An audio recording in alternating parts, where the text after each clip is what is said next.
Welcome, everyone. Thank you for joining us today for our webinar about wildfire smoke. My name is Vi Nguyen. I am a project coordinator for the National Environmental Health Association, and I will be facilitating the webinar today, which will focus on factors fueling wildfires and how wildfire impacts air pollution and our health. Resources will be provided along with communication strategies to navigate the complexities of wildfire smoke and air quality in preparation for the wildfire season. First things first, a quick review of today's agenda. We'll begin with welcoming and introducing today's speakers. Then I'll provide a brief summary of NEHA's climate and health program, followed by presentations from our two amazing speakers. We'll then finish with some Q&A, sharing resources, and closing remarks. Before we get started, let me go over some housekeeping items. Please note that this webinar is being recorded and the recording is going to be uploaded onto the NEHA website. Please feel free to drop any questions in the Q&A box throughout presentations, and we'll go through them and answer them during the Q&A segment of the webinar. At the conclusion of the webinar, please complete our short evaluation survey, as we'd greatly appreciate your feedback. And thank you again for attending today's webinar. And with that, I'll jump right into introductions. So we'll have three speakers today, including myself. The first speaker is Annie Doubleday, who is an ambient air quality epidemiologist at the Washington State Department of Health and has been in this role for a year. Prior to this role, she has completed her work at the University of Washington, focusing on wildfire smoke, air pollution, and environmental epidemiology. She enjoys both conducting research and using insights from research to help inform public health messaging and best practices during wildfire smoke and air quality events.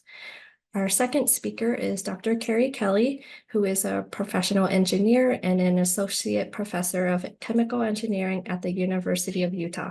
Her research focuses on understanding the connections between energy, air quality, and health. More recently, she has focused on using cost-effective air quality sensing to understand local-scale air quality challenges. She's served 8 years on Utah's Air Quality Board and currently serves on the state's Air Quality Policy Board. And last, you have me, Vi Nguyen. As I previously mentioned, I'm a project coordinator at NEHA, and the projects I work on involve workforce development, emergency preparedness, data management or informatics, and climate and health. So I'll be starting things off by sharing a little snippet of NEHA's climate and health program. Our role here at NEHA is to build, sustain, and empower an effective environmental public health workforce by prioritizing support for local jurisdictions and environmental public health professionals to protect their community from climate change-related environmental health hazards. Through projects funded by CDC, we were able to host and develop various resources and tools, such as an environmental story or an interactive story map that allows you to explore regional health effects of climate change from Alaska to Puerto Rico and the U.S. Virgin Islands region. We develop guides to help integrate climate and health into environmental health programming and healthcare sector partnerships. And in the summer of 2023, we also developed a wildfire response guide for emergency preparedness and response. And we also have our Climate and Health Adaptation and Mitigation Partnership, or CHAMP program. This program encourages local jurisdictions to progress toward meeting Healthy People 2030 objectives, promotes health equity, and helps advance CDC's building resilience against climate effects, or the BRACE framework. Within our climate health program, we also coordinate activities with our climate and health committee members, such as a pre-conference climate change workshop at our upcoming annual education conference in July, and webinars like the one you're participating in now. We'll be hosting a second webinar next month focused on energy efficiency. We'll be sharing links in the chat box so you can learn more about our Climate and Health Committee and explore different resources and activities I mentioned, along with many, many other resources and tools that I didn't mention, as today's webinar's star is not me, but our two lovely speakers. And with that, I will turn things over to our first speaker, Annie Doubleday. Thank you, V. Thank you all for being here today. As V said, my name is Annie, and I am an air quality epidemiologist at the Washington State Department of Health. I'm going to be talking to you all today about wildfire smoke and health. So here's first a quick overview of what I'll be going over today. I'll start with some background on wildfire smoke and health impacts so that we all have a little bit of background on the topic. I'll then talk a little bit about wildfire smoke response coordination here in Washington State. And then I will spend some time going over some recent updates in the wildfire smoke epidemiologic literature that I think are relevant to practitioners. And then I will end with a couple of resources. All right, so first for the background. So why are we having more wildfires? There are a number of factors and it is pretty complicated, but I wanted to highlight a couple of main ones. The first one really is past forest management practices. So post-colonial forest management practices have largely centered around suppression of fires with little to no managed fires. And so without active management of fires, as indigenous communities have been doing since time immemorial, there's an increase of fire. And this is because many of the landscapes in the Western US, as well as Canada, are fire-prone landscapes and have natural occurrence of fire. So on the illustration on the slide here on the left side, that shows past land and forest management practices. And so without managed fire on the landscape, there's really a buildup of undergrowth and denser forests. And when these fires do happen, they're more likely to be bigger and more destructive or higher severity and also have much more smoke impacts as well. And on the right side is an illustration of managed forests. And so this means that there are more small fires that clear out the underbrush. And so when larger fires do come through, they tend to be smaller and more controllable or lower severity and also have fewer smoke impacts. The second key reason that we probably are all familiar with is climate change. And so climate change has led to increased average temperatures, and in the West, this leads to earlier snowmelt and landscapes that are drier and also drier earlier in the season. And this then leads to an increase in wildfire risk as well as longer wildfire seasons and also longer smoke seasons. Next. And then the third factor I like to talk about, which isn't really why we're having more wildfires, but contributes to the human impact, is that there's been a large increase in homes and communities and what we call the wildland urban interface, or affectionately the WUI. These are areas where we have communities that are right up against forests or wildlands that might be more prone to fire. And so when we do have fire, it's more likely to directly impact communities, having a larger human cost. So as we all probably know, wildfires are increasing in the West and also nationally in terms of frequency, duration, and intensity. So the figure on the slide here shows the total annual acres burned in the US each year for the last few decades. And you can see that there is a lot of variability year to year, but the general trend is increasing over time. And with that, the number of smoke days and also the length of the fire season has increased, and we do expect that this trend will continue. So wildfire smoke is really a mixture of pollutants, and the composition depends really on the type of material or structure that is being burned. And so it often includes ozone, carbon monoxide, hazardous air pollutants, volatile organic compounds, and really the primary air pollutant of concern for public health is fine particulate matter, or PM 2.5. PM 2.5 refers to particles that are less than 2.5 microns in diameter, as shown in this figure on the right. And we're particularly worried about PM 2.5 from a public health perspective because fine particles can be inhaled deeply into your lungs, causing irritation in the lung. And the smaller particles can enter into systemic circulation leading to problems across many organ systems that we are increasingly learning more about.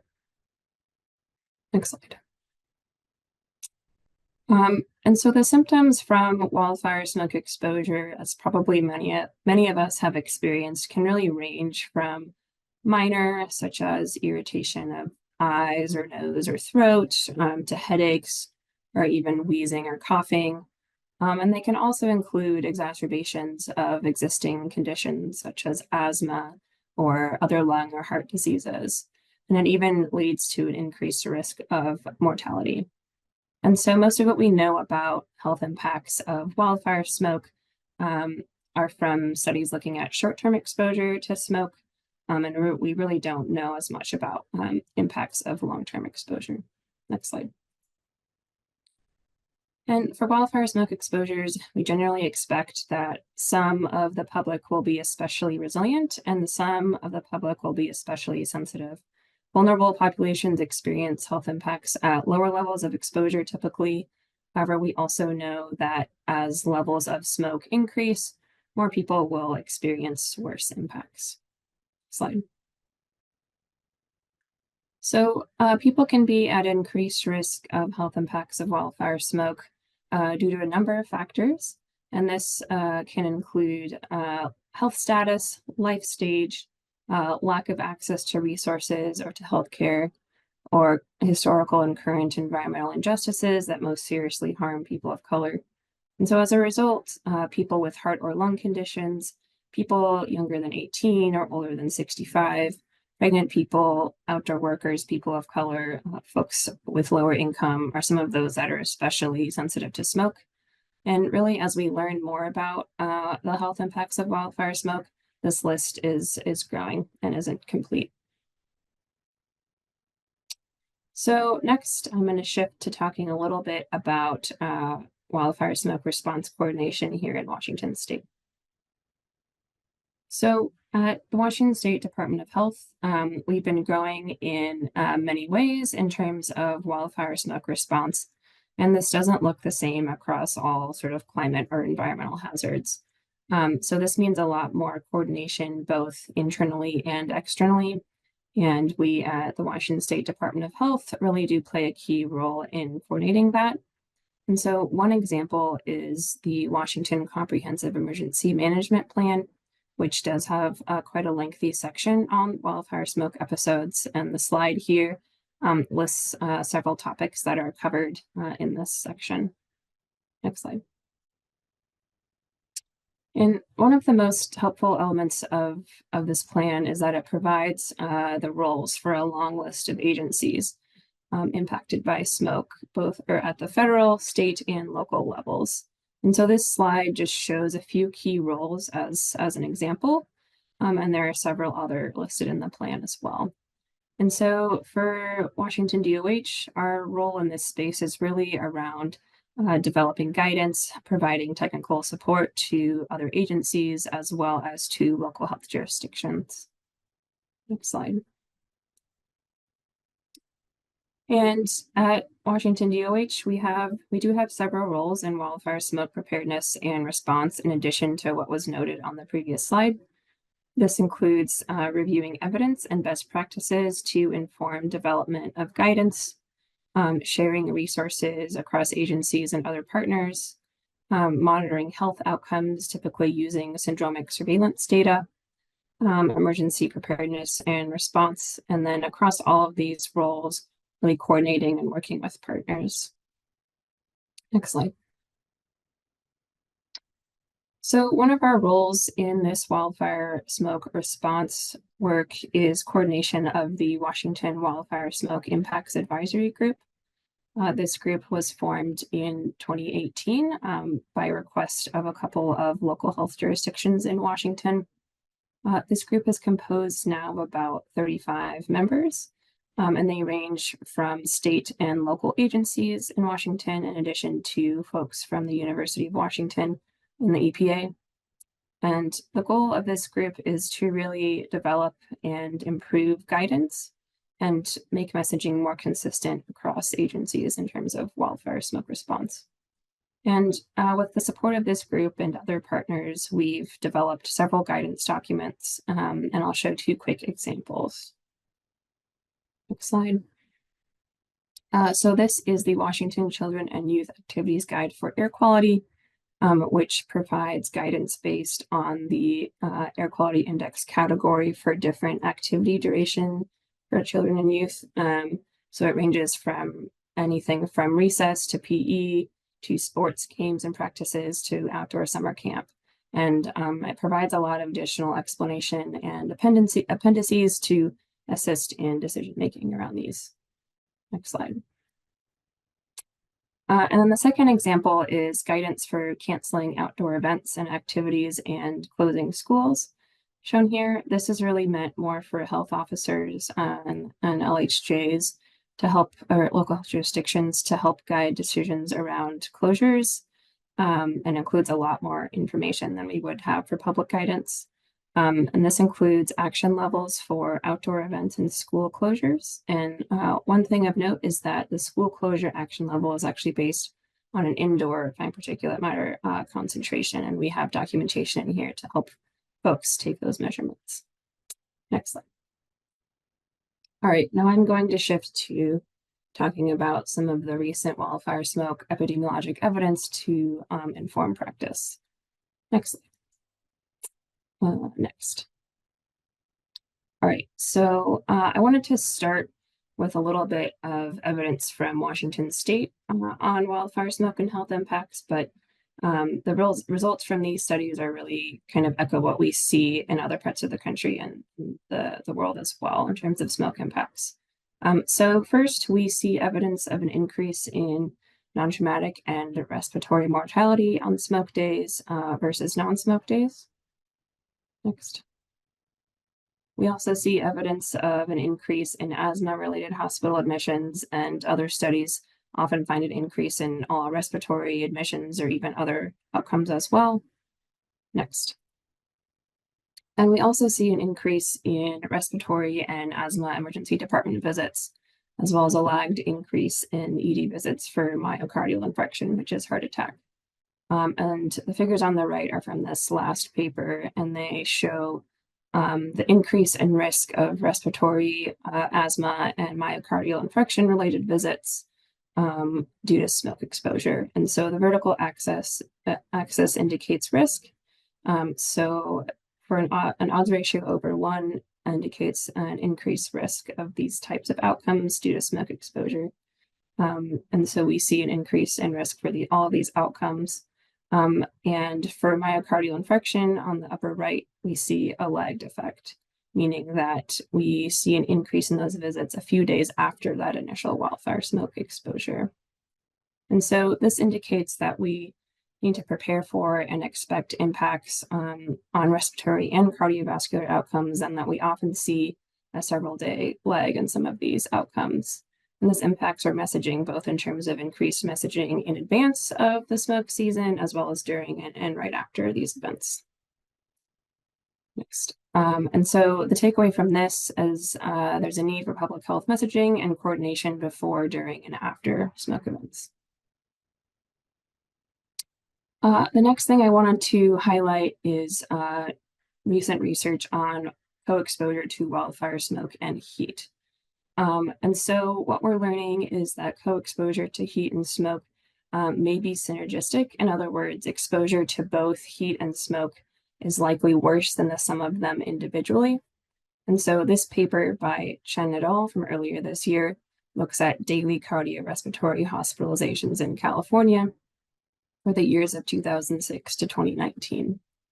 And so looking at the plot here, we zoom in kind of on the bottom right where I have that red rectangle. We can see the impact of extreme heat alone on the left side, and then the impact of wildfire smoke alone on the right, and then the combined effect in the middle. And you can sort of see that the combined effect there is much bigger than each of them individually.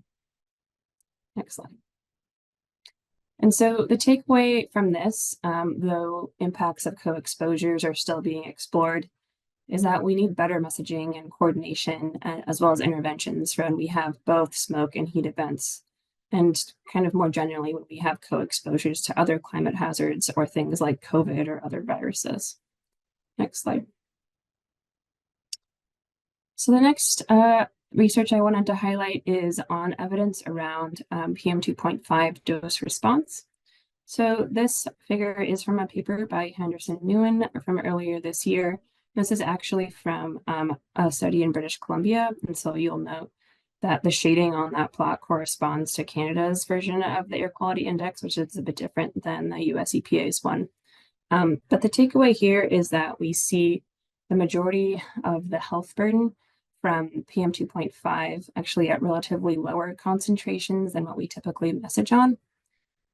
So the increase in the risk of adverse health outcomes, and here on this figure is pictured asthma-related physician visits.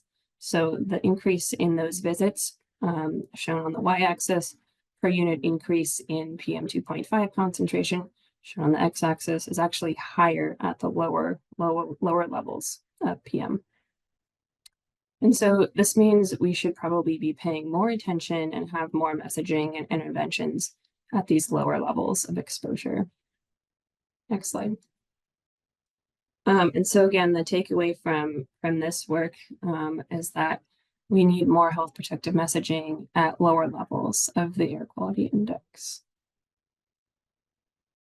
So the next two papers I'm going to highlight discuss inequities in exposure to wildfire smoke, first by race and ethnicity, and secondly by vulnerability, and suggest that there are inequities in exposure.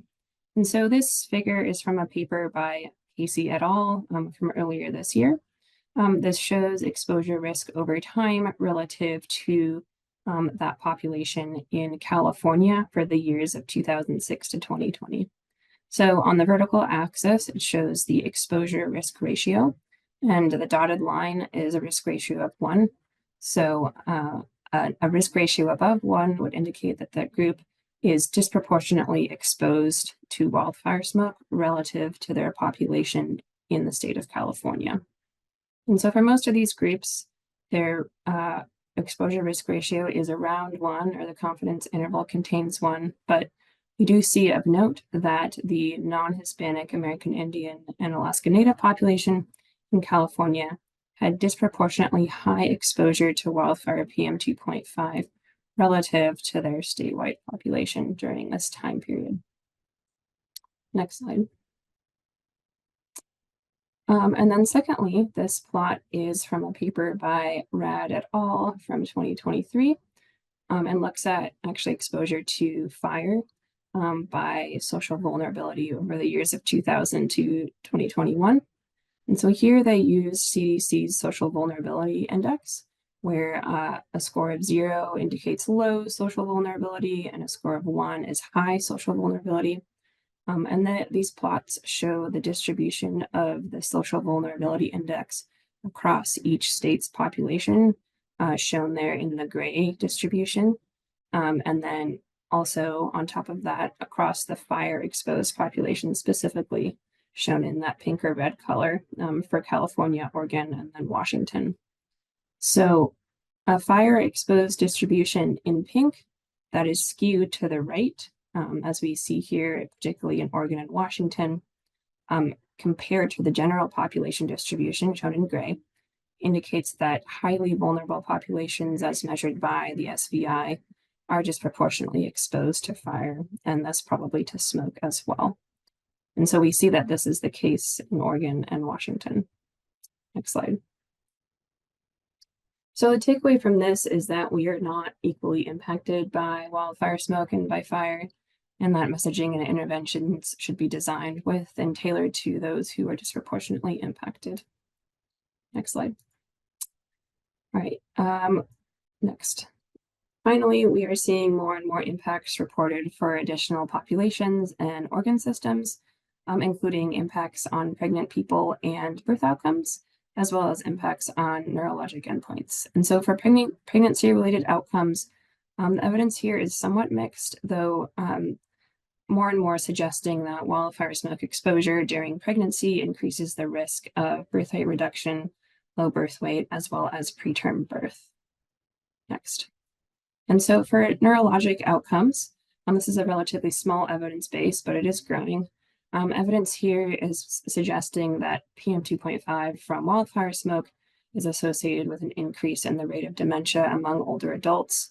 Although more work is needed in this area, there's also evidence suggesting that wildfire smoke and PM are associated with short-term decreases in cognitive performance among adults. Next slide. So from this, increasingly, we're learning that wildfire smoke impacts more populations and organ systems than we originally thought, and all of this in different ways. And so more and more, we should be thinking about sensitive groups as encompassing nearly all of us. Next slide. So now I'm just going to close with a few resources that we use at Washington DOH. The first is our Smoke from Fires website. We have a partner toolkit, which shows all of our different guidance documents that we direct our partners to. Next. And this is the Washington Smoke blog, which is specific to Washington, but gives an example of the type of site that is a one-stop shop for wildfire information, smoke and health information during the season, and the EPA fire and smoke map is embedded in here, and our State Department of Ecology also has air quality forecasts on this page. Next. And then I want to close with this idea of being smoke ready, which means that communities and individuals have the knowledge and ability to stay reasonably safe and healthy during smoke episodes. And these points kind of go into more detail about what that means. Next. So thank you all for listening. I have my contact info here, and also a shout out to my team who we all work on this issue. That's all for me. Thank you, Annie, for your presentation. Quick reminder to our attendees to please drop any questions in the Q&A box, and then we'll get to them during the Q&A session. But now we'll pass things over to Dr. Carrie Kelly for her presentation.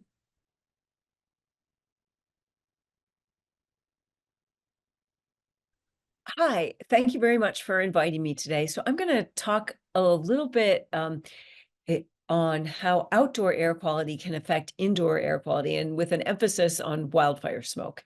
I think it's a nice complement to Annie's talk. So next slide, please. So a little bit on our motivation. Next slide. So there are a number of climate-driven air quality challenges. So as we get warmer, even if our emissions stay about the same, that leads to higher levels of ozone. It also leads to higher levels of particulate matter driven by wildfire smoke, which we're going to talk about today. But in addition, windblown dust, particularly the western US, is getting more arid, which is leading to more windblown dust. Also, more pollen and allergies. Next slide, please. Okay, just a little bit about increasing aridity. So the Great Salt Lake, the largest saline lake in North America, reached historic low levels in 2022, and it exposed over 750 square miles of dry lake bed. And areas of this dry lake bed are very friable and can lead to, under the correct wind conditions, large dust plumes being transported right into the highly populated Salt Lake Valley. So, and in addition, this lake bed has elevated levels of arsenic, lead, and copper. Next slide. And then this just gives you an example. So increasing aridity, dust levels, dust events. This is also important in other areas in California, Owens Valley, and the area near the Salton Sea, and generally in the entire Western US. Okay, next slide. Okay, so a little bit about climate change and indoor air quality. So we spend more than 80% of our times indoors, yet indoor air quality has been less studied than outdoor air quality. In part, that's because it tends to be pretty expensive to make these measurements. So we haven't until recently been able to do this in a widespread and sort of systematic manner. So poor indoor air quality has led to more than 6 million deaths annually, according to the World Health Organization. And although this is primarily due to home cooking and heating and developing countries, as Annie's slide showed, there are significant benefits to reducing particulate matter levels, even if they're moderately low. So there's definitely room for improvement. And in general, indoor air quality is typically about 2.5 times worse than outdoor air quality. That might differ, and that generally differs during some of these extreme pollution events like wildfire smoke. However, poor air quality can also happen inside. So this graph over on the right shows what outdoor air quality was like. This day was on August of 2021, when Salt Lake City had the worst air quality of any urban area in the entire world as a result of the California wildfires. So outdoors, we were exceeding the national ambient air quality standard by approximately a factor of 3 to 4. And my team was like, I wonder what air quality is like inside my building where I work. And I had suspicion, since it kind of smelled like smoke in here. And if I look, those little blue dots show the levels of PM 2.5 pollution. And we are exceeding the outdoor national ambient air quality standard, sometimes by a factor of about 2. And we are exceeding the World Health Organization guidelines for indoor air concentrations of PM 2.5 by a factor of 2 to 3 to 4. So, so poor indoor air quality can happen indoors, and sort of trying to tease apart why that might happen and what you could do about it. Next slide, please. Okay, next slide. All right, so there's generally a lack of indoor air quality measurements. Typically, these measurements have been relatively expensive and time-consuming to implement, but low-cost sensors are getting better in terms of quality and cheaper, so they're becoming more and more ubiquitous. And you can actually understand indoor air quality using a sensor network. And we actually did that here on the University of Utah campus with about 20 sensors we deployed. So just to give you an idea of what one of these networks might look like. So in our network, we measured PM 2.5 and CO2. The reason we selected those is they're relatively reliable measurements you can get from a low-cost sensor. We also measure temperature and relative humidity. In addition, PM 2.5 is a key driver of adverse health effects, as Annie was talking about. And CO2 is a really important metric for building ventilation and building occupancy. So, and in fact, this work was sponsored by our campus, and our facilities has been really great to work with. Okay, so we're taking these measurements with a little air quality sensor, looking around to see if I happen to have one on my desk. I don't.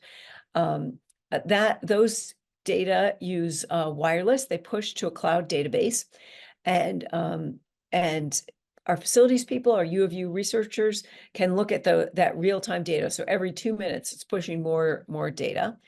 We also have data screening, so we'll flag sensors if we know they're malfunctioning, misbehaving, or their measurements look to be erroneous. In addition, so after we've sort of cleaned them, you can look at the facilities people can look at the real-time dashboard and see, like, over the last week, how has my indoor air been looking? How's my PM 2.5? How's my CO2? How's temperature and relative humidity? That's going to help us understand the effect of outdoor pollution on indoor air quality, and then identifying areas where we might make some improvements. Okay, next slide. And then this is sort of what, again, this is what the dashboard might look like. So if you pull this up, this is what you're going to see. You can see there's some areas where we've got some different trends. So for carbon dioxide, there are a couple locations on our campus where when the occupancy is high, like during class periods, we're getting elevated levels of CO2, approximately 2,000 ppm.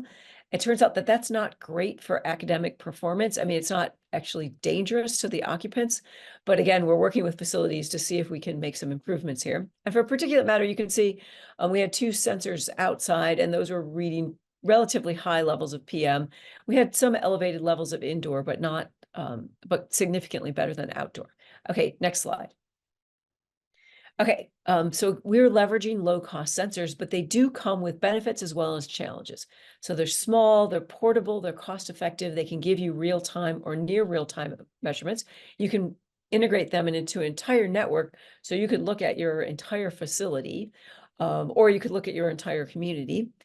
Low-cost particulate matter sensors have been widely used with appropriate quality control. In fact, EPA uses low-cost sensor measurements as part of their smoke and fire map, which Annie showed. And low-cost CO2 measurements are becoming more and more common, and their quality is relatively good. So some of the other things you can measure with low-cost sensors are more challenging. You have to be a little skeptical. If you go on Amazon, you'll see all kinds of people claiming to do all kinds of things for really cheap. So if you're seeing sensors that claim they're measuring volatile organic compounds and dust or PM10, and they're charging you $100, it's probably, you're not really getting decent measurements. So anyways, a little bit of buyer beware.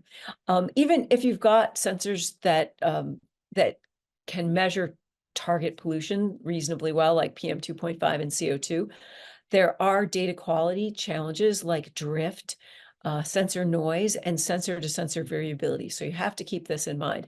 On the other hand, if you were just trying to look at relative measurements and you see your indoor air quality has the levels of PM2.5 have gone up by a factor of 10, something is probably going on. It doesn't matter so much if you're off by 10%. Okay, next slide. Okay, so these are the sensor nodes that we use. We use a plant tower PMS, either 5003 or 3003, that uses light scattering to measure particle pollution. That's part of what those sensors are part of what you'll see on EPA's smoke and fire map. They're pretty widely used. We're using the sensor KF30 or the sunrise sensor to measure CO2 that uses NDIR. We measure temperature, relative humidity. We communicate wirelessly, and that image on the right is what a sensor looks like installed indoors. Okay, next slide. Okay, so we're dealing with imperfect data. Next slide. Okay, one of the ways we deal with this is particles, so we measure light scattering by particle pollution. And if you're experiencing wildfire smoke, you might notice like, hey, I really can't see very far what's going on. All those particles in the air are just scattering light. So you can actually use that property to get an estimate of concentrations.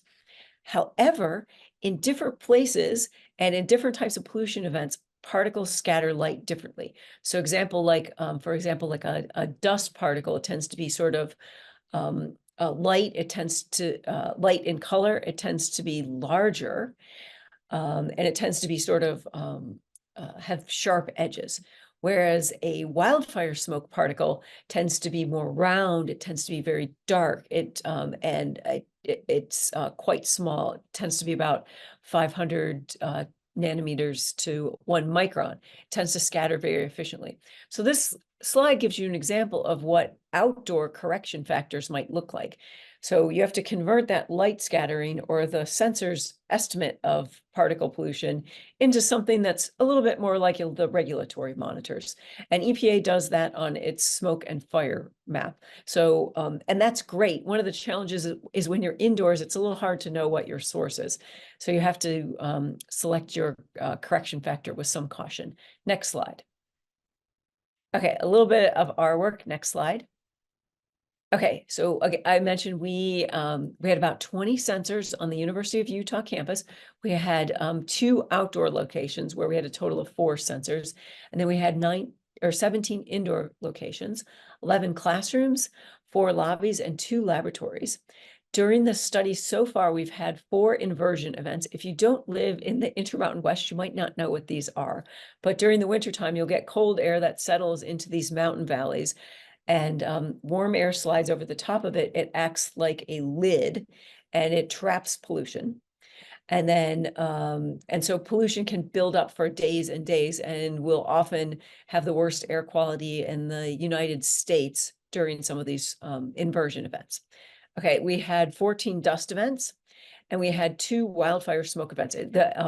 We got a little bit unlucky this year in the year we did the study, in that we didn't have a lot of wildfire smoke hitting us here, but we still have them up, and we are sort of cautiously hoping for a little bit more smoke, but not too much.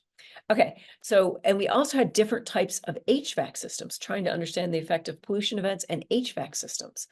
So 3 had no central air or like mini split type systems.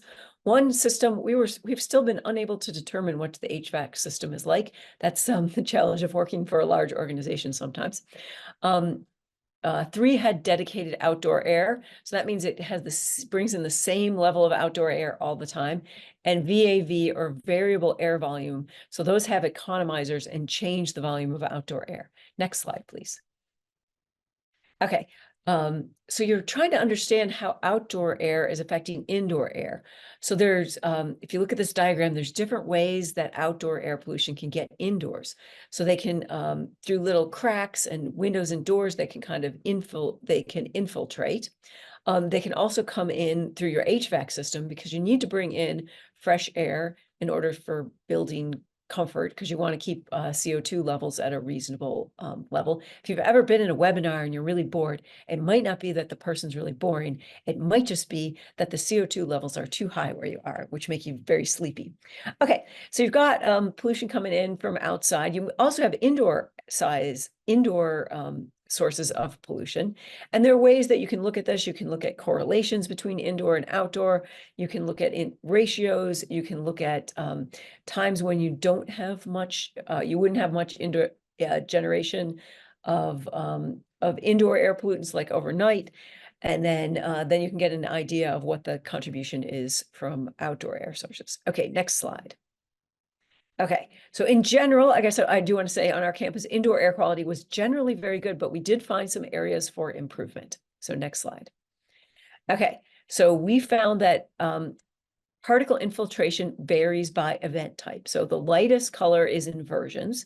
Then we have medium blue as dust, and the dark blue as wildfire smoke. And you can see, regardless of the type of building ventilation we had a lot more infiltration of particles during wildfire smoke events. And if we looked at the other metrics, the correlations, the indoor-outdoor ratios, we still see the same trend, where wildfire smoke is contributing to poorer air quality indoors. And we also found that our variable air volume systems, or those with economizers, had significantly higher PM 2.5 concentrations than the dedicated outdoor air systems. And that this wildfire smoke was a key driver of poor indoor air quality. Okay, next slide. And why would wildfire smoke have the largest impact? So part of it is this particle size distribution. Wildfire particles tend to be very small, smaller than 1 micron in size in general, and those can make it past a lot of filtration systems. If you have a filter that's something like a MERV 13 or above, it should capture that. However, in HVAC systems, they're not perfect, and filters may be installed incorrectly. There may be a little gap, and those particles can easily travel around those gaps and make it to where you live and breathe. In addition, the particle compositions, there tends to be primarily black and organic compounds. It just happens that during our inversions, the composition of the particles, primarily ammonium nitrate and ammonium sulfate, because of the vapor liquid equilibrium, they tend to be more in the gas phase. So those particles, when they get all the way inside to ambient room temperatures and humidities, they tend to transform, whereas wildfire smoke does not. Okay, next slide. Okay, here's one possible cause of the poor indoor air quality with variable air volume systems. So you can see that dotted line shows outdoor air quality during a pollution event. This is from the Canadian wildfires last summer. We have 2 different buildings with 2 different variable air volume systems. And what we see are these periodic spikes of PM 2.5 levels. And if you compare that to 2 different dedicated outdoor air systems, we see that although particulate matter levels increase, they are dramatically lower than with the variable air volume system. And I believe, if you go next slide, will it, I guess, there, perfect. That's what I wanted to do. Okay. We believe from talking to facilities that this may be due to the economizers. So economizers are awesome. They help save energy. So a lot of modern building systems use economizers. And so when outdoor air conditions are good, so if you have, if you've got temperatures within a certain range and relative humidities within a certain range, you can bring in a lot more outdoor air, which is great for saving energy. Leads to low CO2 levels, good occupant comfort, excellent ideas. But again, we're still investigating this with facilities, who's been great. It is possible this event occurred in May, and during the times the economizers were open. It is, this was also during this Canadian wildfire event. We believe that this may have something to do with opening the economizers, and it's something that we're working with facilities on.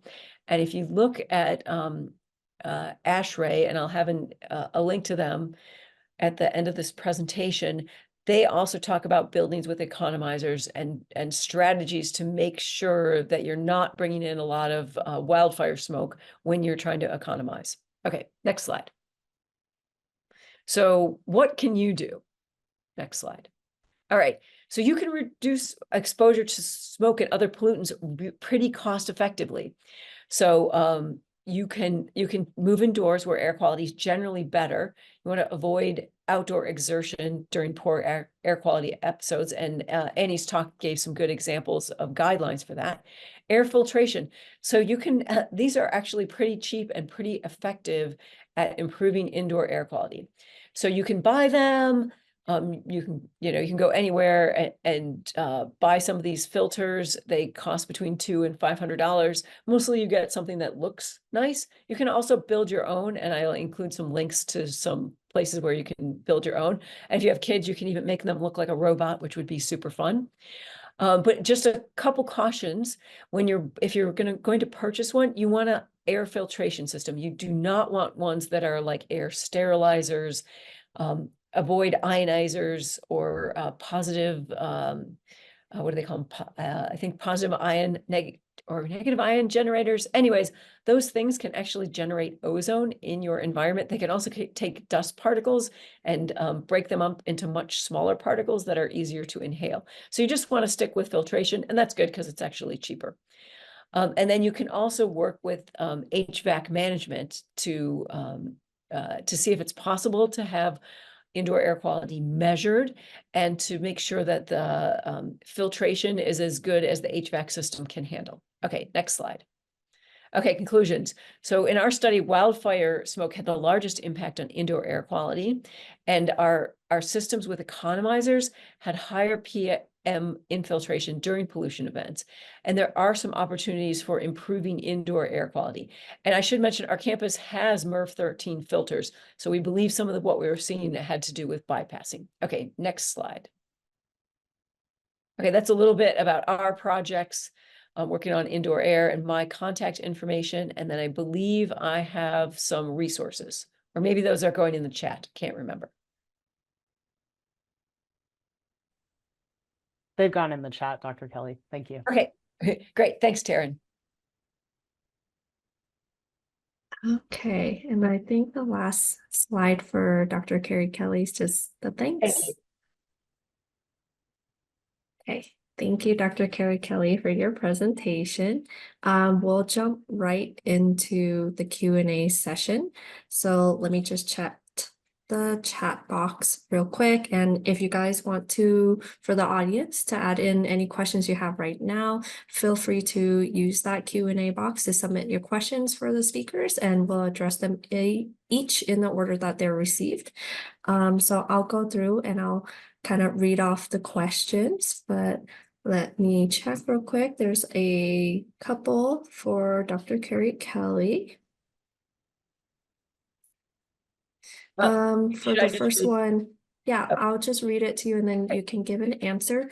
How do you identify placement of low-cost sensors inside of buildings to get the most accurate readings? And how did your team determine which buildings got air monitors? Oh, okay, great question. So we placed them where we wanted to place them where we had people, like in classrooms. We also placed them, you want to place them at building height. You don't want them really low to the ground, because then you can get a lot of like kind of dust entrained off the floor, and that wouldn't be representative. We also needed someplace with good Wi-Fi signal, and we had access to power, and it was also someplace where facilities would let us. So we tried to balance all those factors in placing them. Awesome. The next question, with the study that you discussed, were there any measurements of indoor air quality in rooms with standalone air filters? Yes, excellent. Another excellent question. There is a childcare facility on campus, and they had a standalone filter. And we actually tested their air quality before and after they put the standalone filter in, and there was a significant improvement in air quality and a reduction in PM 2.5 levels. Okay, and then another question, they weren't sure if it came up and they didn't hear it, but can you explain why indoor air can be worse than outdoor, and even for homes without filtration? That feels wrong to me. I see why it would be as bad, but not why worse. Can you help explain? Oh, okay. Yeah, maybe I might have breezed through that pretty quickly. So generally, if you're not in some kind of pollution episode, air quality is generally worse inside because we have a lot of sources here, like paint and toner, cartridges. We've got, I'm next to my lab where I've got 3D printers. In your home, you're cooking, people have incense, candles. So these types of things tend to make indoor air quality worse than outdoor air quality in general. However, during a pollution event, it's generally better inside. Okay, and then again for Dr. Carrie Kelly, did I understand correctly that wildfire smoke are smaller than 2.5 microns and the use of MERV 13 filters will remove particulate to levels that will meet AIQ? Okay, yes. So wildfire smoke particles tend to be about 1 micron in diameter and smaller. So they're part of that PM 2.5 class of particles. MERV 13s are generally effective at reducing or capturing those particles. Whether or not it's enough to have you meet IAQ wherever you are sort of depends whether or not there's like ways for the particles to bypass those filters. But the filters are good if your HVAC system can take them. Some older HVAC system, it's a little too much pressure drop for them. And I actually have a question for Annie. Yes, go ahead.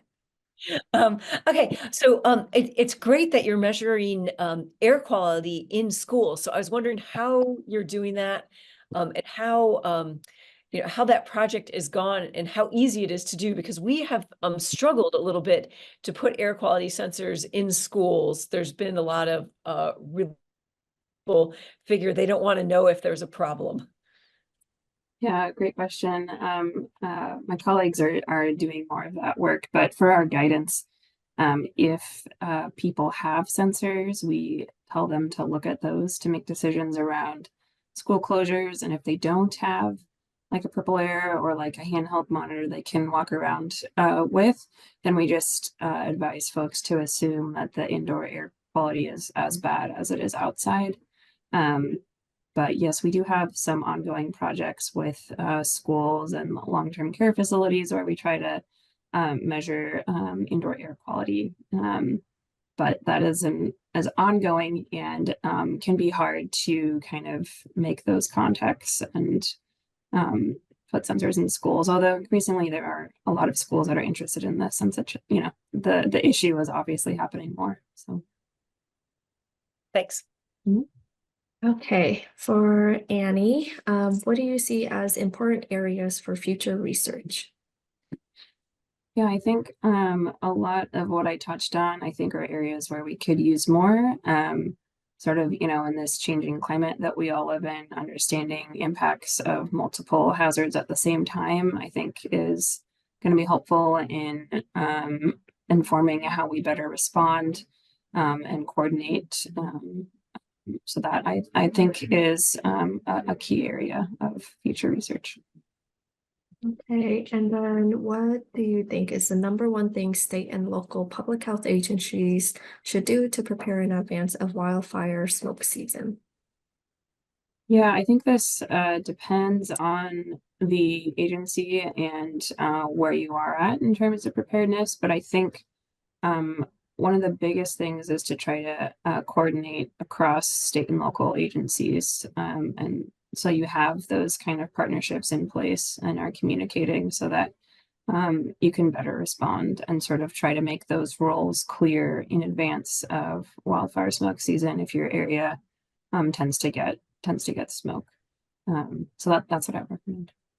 Looks like there's a question in the chat as well.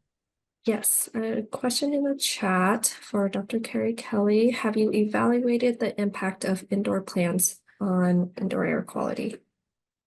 No, I haven't. That's another good question. We were, our study focused on our campus, and there are some very cool people with plants in their offices, but there aren't so many plants in, there really aren't many plants in laboratories or in classrooms.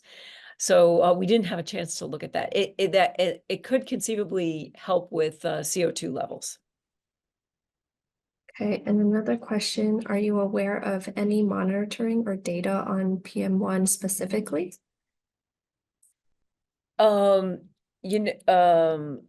Let's see. Yes, there is some outdoor monitoring and research projects looking at PM1. And actually, a lot of these low-cost sensors, like Annie was mentioning, the purple air, and most of the other ones use very similar sensors, are actually a little more sensitive to PM1 than they actually are to PM 2.5.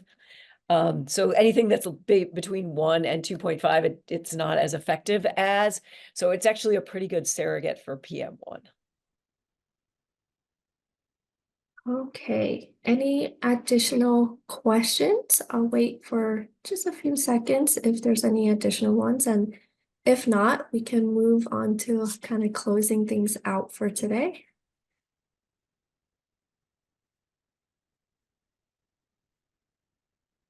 Okay, one last one. Are we over-focused on PM 2.5, or should we be thinking more about VOCs? Oh, can I take that one? We should Yes. definitely be focusing on VOCs. One of the problems is that it's expensive. So a decent VOC sensor that that you can kind of rely on, it's you can get a photoionization detector, and those are, the bare sensor itself costs about $500. So that starts to get, once you integrate that with like Wi-Fi and communication and data storage, it gets to be pretty expensive. So they're just not as ubiquitous as the PM 2.5 sensors. So those bare sensors only cost like $12. There are some electrochemical and some metal oxide sensors, but they're just not that great. And so you've got to do a ton of data quality, data screening. So hopefully coming soon. Awesome. Thank you everyone for the questions, and thank you to Dr. Carrie Kelly and Annie for answering all those. We'll do a quick pre-close with a quick announcement for NEHA's 2024 Annual Education Conference and Exhibition. It'll be in Pittsburgh, Pennsylvania on July 15th through the 18th, and our focus will be on new horizons and building bridges to shape the future of environmental health. This year's keynote speaker aims to support attendees with the tools to cultivate and sustain meaningful connections inside and outside the environmental health community. And the keynote will explore profound impact of authentic connections on personal satisfaction, professional engagement, productivity, and overall well-being. There will be at least 10 pre-conference sessions, which will include training, workshops, and credential review courses across topics such as body art, food safety, climate and health, water quality, and workforce and leadership.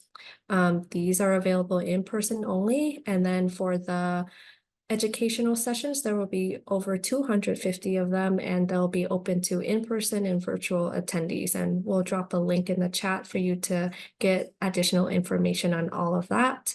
And then we will just close with thanking Annie and Dr. Carrie Kelly again for sharing their expertise and insights with us today. Please feel free to contact us with any further questions or comments regarding today's webinar or any inquiries regarding the National Environmental Health Association. And thanks a million to everyone for attending today's webinar on navigating wildfire smoke, understanding, mitigating, and communicating health risks. All attendees will receive an email with a link to SurveyMonkey to complete an evaluation for today's webinar. So don't forget to share with us how your experience was today. We really value and appreciate your feedback, comments, and suggestions. Thank you again for joining us, and we'll see you next time. Take care and enjoy the rest of your day.